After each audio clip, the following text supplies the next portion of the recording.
Alright, good day everyone. So the long and short of the situation is my gaming PC has died.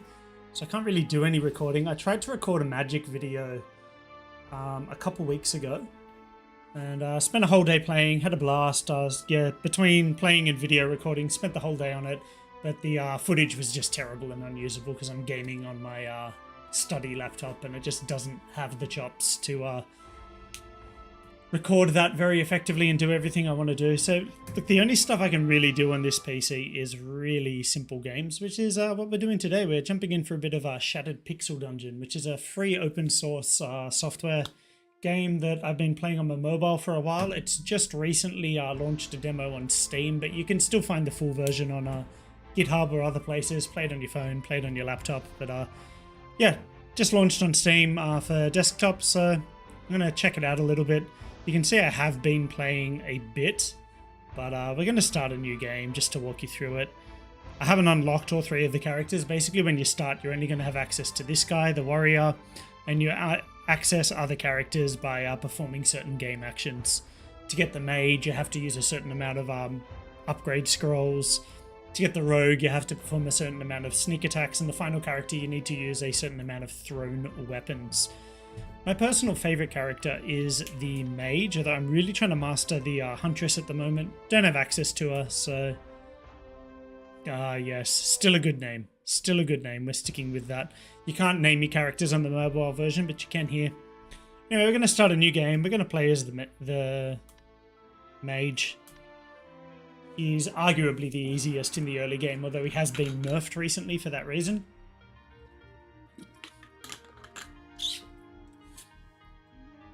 I really like this game. I find it super charming. It's a little bit reminiscent of like very old school RPGs I used to play. That display is not very helpful. I don't particularly love the control scheme on desktop versus mobile. It's a little clunkier. I'm just going to be using the mouse for most of my movement just to avoid problems. But yeah, as you can see, it's a really simple, like little pixel-based game. It's, I think, is it a roguelite? Anyway, you die a lot, and when you die, your character's gone forever. But it's very fun, particularly for a mobile game. And yeah, this is what I've been mostly doing for my recreation at the moment, just playing this.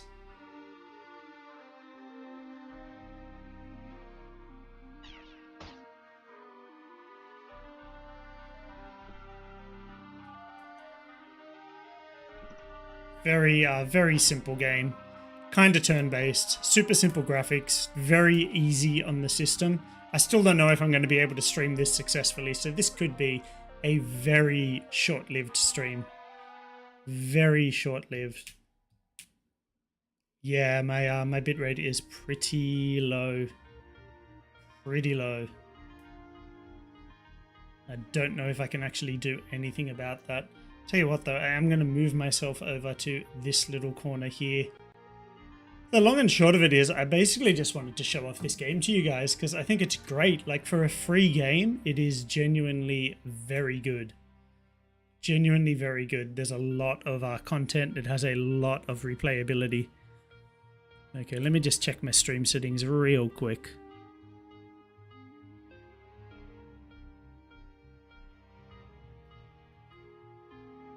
Yeah, there's not really much I can do about that. Yeah, unfortunately, as I said, the gaming PC is busted. That's what's going on. I've had to send it back to the manufacturer for repairs. So in the video, the MTG video that I tried to put out, I did explain this to everyone, but I didn't end up publishing that video. I was a little upset, and I was going to publish it anyway, just because I spent so much time working on it. But I ultimately decided it would be better to, since it's been so long since I put anything out, it would honestly be better for me to just leave it than leave you guys hanging for a long time and put out something that was total trash. But anyway, if you've been following the channel for a while, you know I've had some on-again, off-again problems with that PC for a while. And the most recent version of that cost me over a month of footage on Phoenix Point, which I've been doing some shorts on, and I had some more content planned, which is what I would ideally like to have been putting up on the channel recently, but yeah, I lost like a month of playthrough footage of that, which you know, makes it a little hard to do videos, as you can imagine. And once I got my laptop repaired, because my cat decided to chew the screen and crack it, so once I sent that off for repairs and got that back, I decided to send off the old desktop to get it looked at by the manufacturers and hopefully get to the bottom of all these problems, because it's just a bit ridiculous. But that's a significant part of why I've been away for so long. The other part being I've started a new course. So I'm actually doing a boot camp. So basically compressing a whole bunch of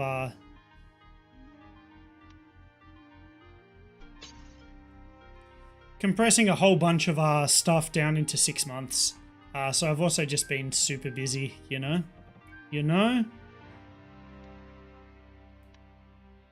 Yeah, so this is pretty much what Shattered Pixel Dungeon is. It's just a cute little pixel dungeon crawler roguelike. I really like the mage because you can just upgrade his starting weapon straight away.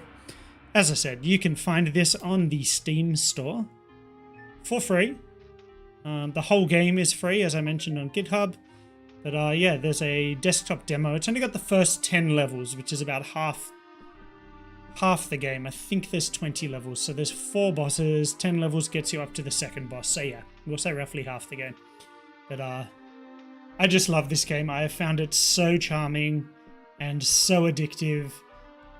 I'm falling asleep at night, you know, playing this before, like in bed before I fall asleep, playing it in bed before I wake up, playing it on the bus. In my defense, so far, the couple of times I've been out of the house to socialize, I haven't been playing it while I'm out with people, which is new for me.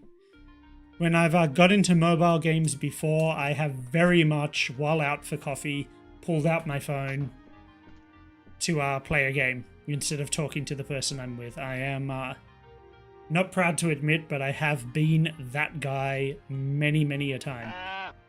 Little sheepies. So I stepped on a trap here that just summons sheep. That's what's going on here.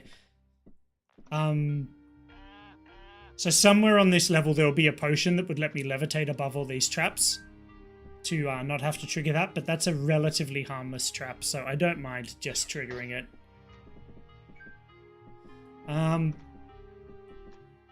This game is actually a lot more challenging than it looks. It took me a long time to understand the game, and there's actually been significant changes made for desktop that have also just been pushed out to the mobile version. So I'm kind of going to have to relearn some of the game mechanics. And actually, this guy in particular, the mage, has been somewhat nerfed. Because as I said, he's kind of the easiest character in the beginning. So they've nerfed him a little bit to try and make that less the case. Now this little ghost dude here is going to give me a quest. No, I'm starving. Yeah, so he wants me to kill some sub-boss, basically. To eat some rations. But yeah, you basically, you go around, you fight some enemies. Upgrade your weapons. You do all the sort of things you'd expect to do in an RPG. Just in this really cute, pixelated, very, very sort of old school. I don't know why, but this game reminds me so much of Castle of the Winds. I don't know if any of you guys ever played that, but I loved that game when I was young. It was like even more primitive than this. There was like no animation. Your dude was just like a little pixel drawn torso. Just the image would move square to square. Similar to this, you walk into enemies to attack them. You could learn a few spells. You could actually save your game in that though. So like they're not actually conceptually very similar games, but they just kind of remind me just that very you know, early 90s style graphical games, you know, very simple, very basic. But I've been spending a lot of time with this game. That's the long and short of it. So yeah, it runs quite well on mobile, I've found. Little bit clunky on desktop, I'm not going to lie. The controls are a little weird.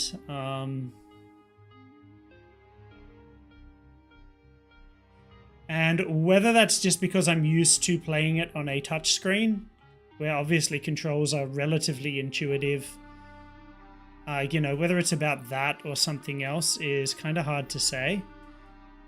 I seem to have missed a key here. Any of you guys see a key lying around anywhere? Huh? Did I walk past a key at any point? Is that a thing that happened? I don't know. Ooh. Ooh, where's my Ah, there it is.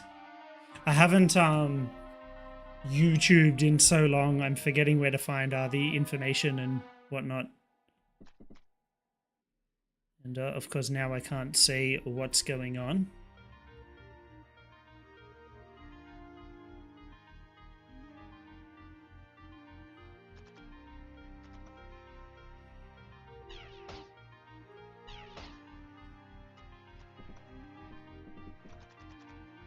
Yeah, there's a locked door down the bottom here.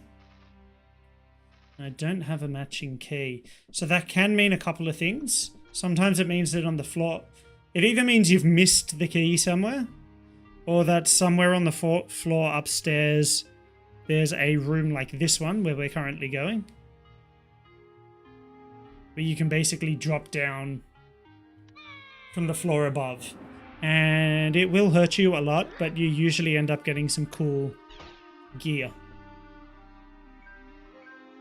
So I got a ring. Rings are... Okay, so this specific one is cursed. You can tell from the red color. Hopefully one of these is a scroll of remove curse, and first one we click is wonderful. Rings are actually fairly powerful. So you can get like rings and artifacts, which are like little asides from our weapons and armor. Basically the things you can equip.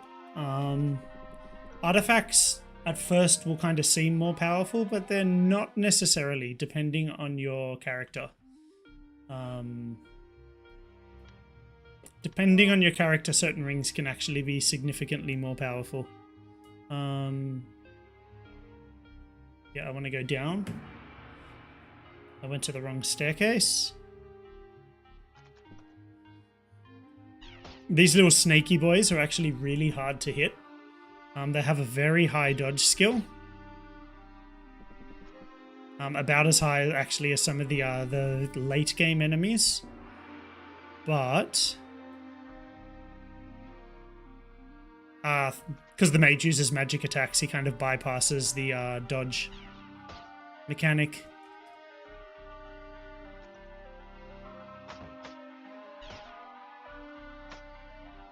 The obvious limitation is that you only have a certain amount of charges in your wand or staff. I don't really know how much explaining to do, because, I mean, a lot of this is fairly self-explanatory. Okay, there's a trap under there. This sucks, but I'm going to trigger it. Yeah, I don't really know how much explaining to do. But basically, when you start, you'll only have access to one character. I think I touched on this. And you'll unlock access to other characters over time. But a lot of the joy of this game really comes from, like, figuring it out yourself. Some things are explained, like you'll pick up pages like what I just did there that will tell you a little bit more about one or another of the mechanics of the game. And you'll get a feeling for what, you know, the different items and stuff do. And I honestly think discovering that is half the fun of the game.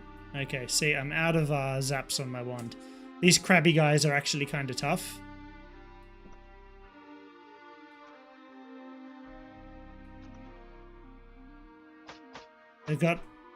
They move quite quickly. They move like twice as fast as you do. They've got decent armor and do a fair amount of damage. I should have been, during this time, checking out the potions I'm picking up to try and find potions of strength so that I can wear more powerful equipment. But I've been failing to do that because I've been distracted chatting to you guys. These flies will, when you hit them with a physical attack, they split and they swarm on you. So it's really good to lure them into a doorway. That's the tactic for that. So it's a fairly straightforward game, but okay, there we go. Potion of strength. It does require a certain amount of familiarity with the game mechanics and a certain, you do have to use certain tactics in order to survive. Okay, Ring of Tenacity. So that ring means that I take less damage from incoming attacks, which is pretty cool. So I could conceivably do like a video series on this, like explaining some of the game stuff and what to do in certain situations, but I just don't know that that's actually worthwhile. I don't know there's going to be a huge amount of interest. It's not necessarily a super well-known game.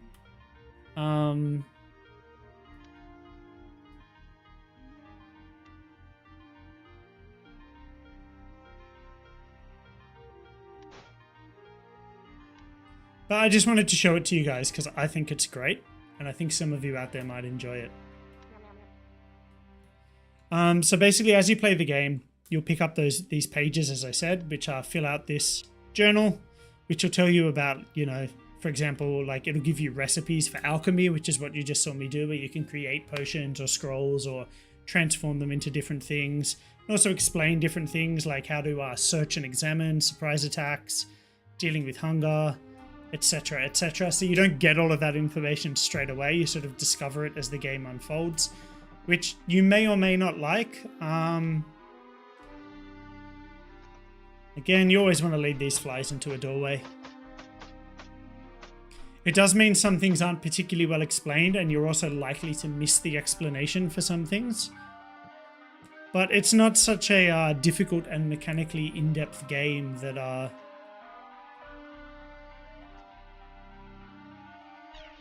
that's of life-shattering importance, I mean, don't get me wrong, you will die a lot playing this game. You will die over and over and over until things sort of click into place for you. And even then, you will keep dying a lot. Like, it is a roguelike game. It is designed for you to lose a lot and start again. But hopefully you learn something.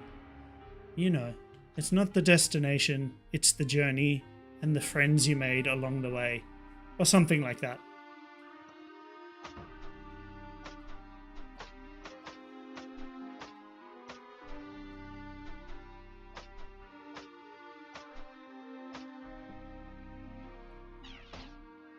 And the classes as well are fairly self-explanatory. Like the mage focuses a little bit more on, so that's a siren trap. It basically announces to all the monsters in the dungeon where I am, so they'll all start swarming me.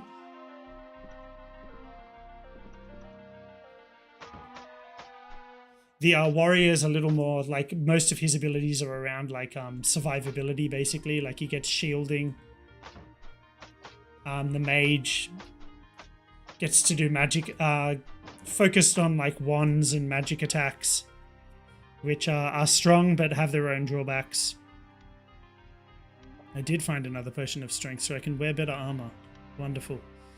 The rogue gets an artifact that allows him to turn invisible, and he has a lot of abilities built around that mechanic. And then there's the Huntress, is the one that I haven't unlocked yet on desktop. And she has basically a bow with unlimited ammo. So she does like ranged attacks, and she has a lot of stuff to do with like nature and plants and grass and stuff as well. They've all got subclasses you can choose from. Yeah, my guy's about to die. So you do get healing potions, but as you can see, I don't know what everything is. And eating the wrong thing, like drinking the wrong potion, will be fatal. So that's a levitation potion. That was a potion of experience, so I just leveled up. I'm honestly not doing that bad for health.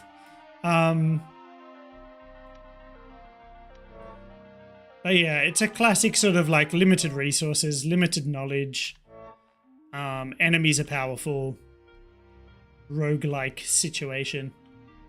Yeah, so they can all choose from 2 subclasses. So in the case of the mage, for example, he can become a battle mage, which has more abilities focused around the staff that he starts with, which you can attune with different wands. And his staff will get special abilities like an enchantment based on what wand it's attuned to. Or he can become a warlock, where he'll put it's called a soul mark on enemies when he zaps them with his staff or a wand, which will allow him to heal.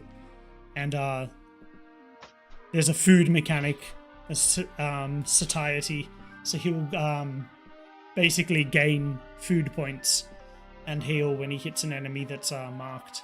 The warrior has a berserker, so when he, instead of dying at 0 health, it like goes berserk, stays alive for a while. And there's a gladiator, which does like combo attacks, so the more attacks in a row that you do, you can do these special abilities and whatnot.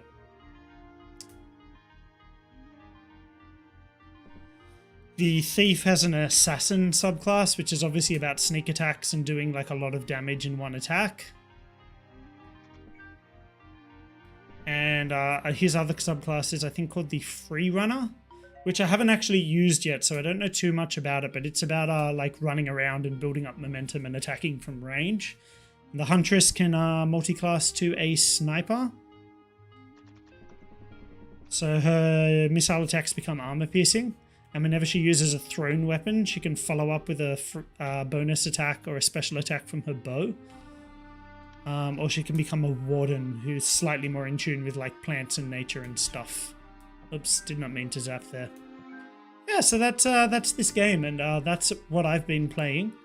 And this has basically been an excuse to tell you guys what's going on in my world and why I haven't been around for a while.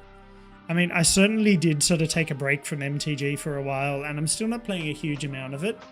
But I have been playing just some mono black control in best of 1 events to just build up gold, because I don't have the I can't sink the same amount of money into Arena as I used to while I'm studying. So I've just been trying to grind gold on Arena. And yeah, just playing best of 1 mono black control, which has been pretty fun. It's a fun deck. And trying to do a little bit of drafting, but I've only done like I think 1 or 2 drafts since Neon Dynasty came out.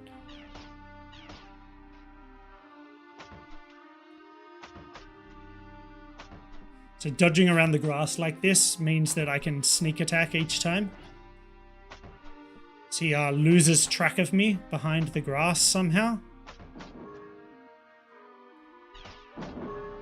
Oh, I'm about to die. Oh, got him.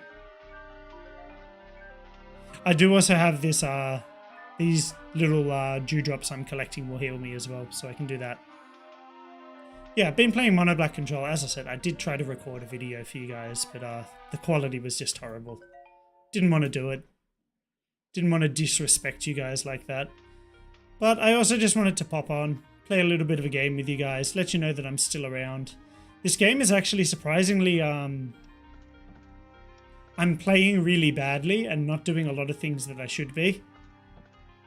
Like I said, I forgot to like hunt for the strength potions and make sure I was drinking them, because you just have to drink them to find out.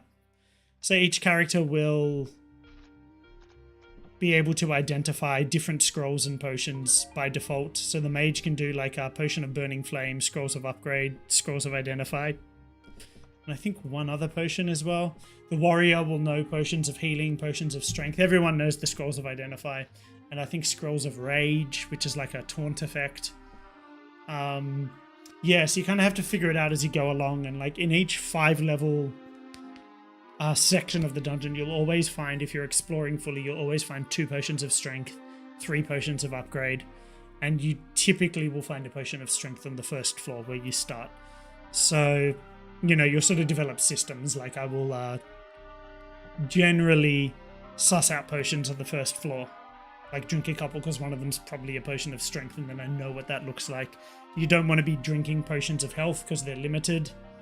You know, you want to save them till later in the dungeon when they're essential. That was the first boss, by the way.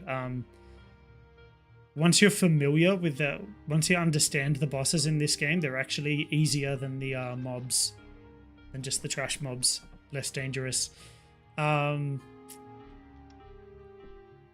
Yeah, so there's certain things you should be doing to like figure out what potions are what scrolls are what, etc. And I just haven't been doing it because I'm talking. I guess I'm used to a certain amount playing and talking with Magic, but not so much with other games. So I've just been neglecting a lot of important things.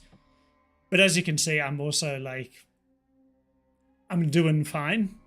Partly because the mage is pretty easy to play, but also a lot because, oh wow, look at that bleed through.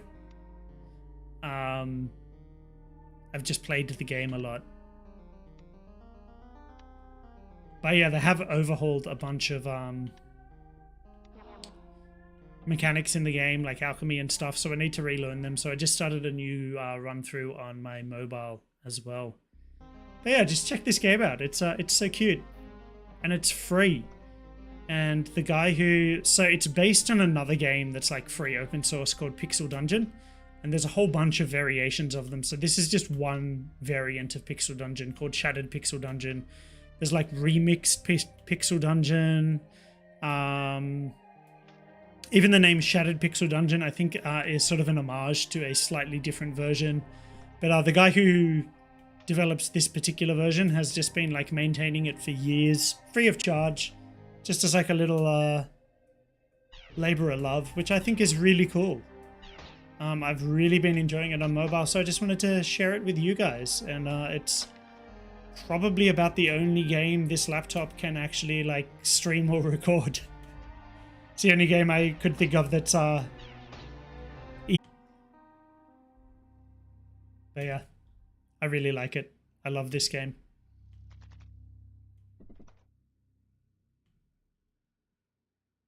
Oh. Okay, and I'm actually reaching about the limits of my laptop's ability to stream this. It's having some issues. So I'm actually going to wrap this up here. I know that's really short, and I haven't really gone into the game much, but that's fine. You know, hopefully some of you guys will just tune in afterwards. Know that I'm still around at the very least. You know, I do intend to get back to my regular content once I can sort out my timetable. And the other big news is I've actually launched a second channel where I'm going to be moving a lot of my tech stuff, like my playthrough. I'm reposting some of my TwilioCast videos, and I'm planning some other content just about my adventures in the trying to get into the tech world. So yeah, I'll have a link to that somewhere in the description after I finish this stream up as well. But yeah, that's what's up, guys, and this game is dope, so check that out. Otherwise, stay brilliant, and I'll catch you real soon.